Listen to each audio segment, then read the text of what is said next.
Župan občine Slovenska Bistrica, dr. Ivan Žagar, je pretekli torek pripravil sprejem za prostovoljce. Zdaj, ko se mi pogovarjamo o prostovoljstvu v občini Slovenska Bistrica, treba seveda poudariti, da imamo mi številna društva, ki delujejo na zelo širokem spektru delovanja. Tako da je tega vzgleda in sporočila za mlade, ki je bilo omenjeno tudi zelo veliko, tudi veliko priložnost. Jaz sem prepričan, da se tega tudi veliko na mlade prenese. Zdaj danes seveda niso povabljena vsa društva, številna delujejo pač na svojih področjih. Se pa običajno srečujemo predvsem z tistimi, ki delujete, pred tem časom, pred novim letom, s tistimi, ki delujete na prav posebnem področju, to je na področju humanitarnega delovanja, torej na področju pomoči v nesrečah. Zdaj, to delo bi lahko seveda na nek način razdelili v bistvu na dva dela. En del je tisti, ki pravzaprav poteka, kot smo že slišali, tako rekoč skozi celo leto na številnih področjih,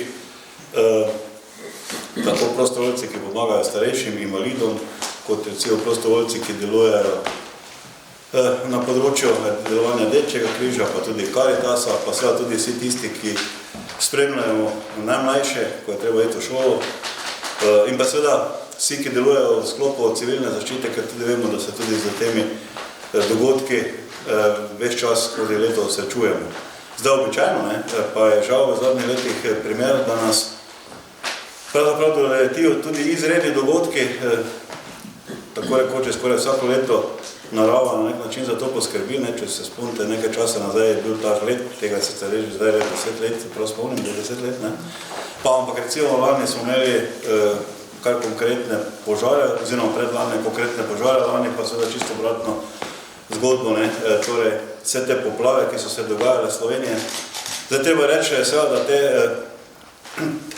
te nesreče pravilo tudi nas ne obidejo, tudi lani nas ta poplavni del ni obšel, res je, da seveda niti približno niso imeli takega obsega nesreče, kot je bila po nekaterih drugih krajih v Sloveniji, vendar vseeno, tudi naše konce so te dogodki doleteli, tako da je bila pomoč potrebna tudi pri nas.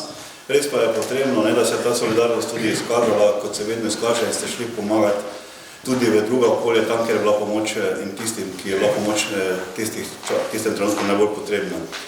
Jaz osebno menim, da se pri nas v Sloveniji veliko krat mogoče malo premalo zavedamo tega humanitarnega in delovanja tudi pomoči v takih izjemnih dogodkih, da bi seveda takšne situacije bile bistveno slabše vladljive, da je bila nesreča in posledice teh nesreč je bistveno večje. In če ne bi imeli vseh teh številnih vas prostovoljcev, ki delujete na teh področjih, bi bile stvari bistveno težje vladljive. Zato jaz te priložnosti seveda izražam vsem sopriznanje, izražam vsem zahvalo za opravljeno preteklo delo na vsem tem delu, ki ste ga opravili, ker zdaj vem, da seveda ni mogoče, da bi vse naše prostovoljce na enem mestu dobili, ker bi bo redno grad premali. Na nek način tudi pozivam, da prenesete seveda to sporočilo tudi vašemu članstvu, gre za zahvalo, tako v imenu občine, predvsem pa v imenu tudi naših občank in občanov, ki so seveda deležni te pomoči. Srečanja v Bistriškem gradu so se udeležili prostovoljci na področju zaščite in reševanja ter varnosti v cestnem prometu v občini Slovenska Bistrica in prostovoljci, ki sodelujejo pri izvajanju projekta brezplačnih prevozov za starejše. Ja, jaz sem prostovoljka pri prostoferjih, sem pri Rdečem križu, pa tudi drugod se udejstvujem, tako da vse povsod pomagamo. Zakaj? Zato, ker enostavno mi to je v zadovoljstvo, ker se mi zdi, da več, ko daješ, več pridobivaš. Torej nudi neko notranje zadovoljstvo. Zadovoljstvo, tako.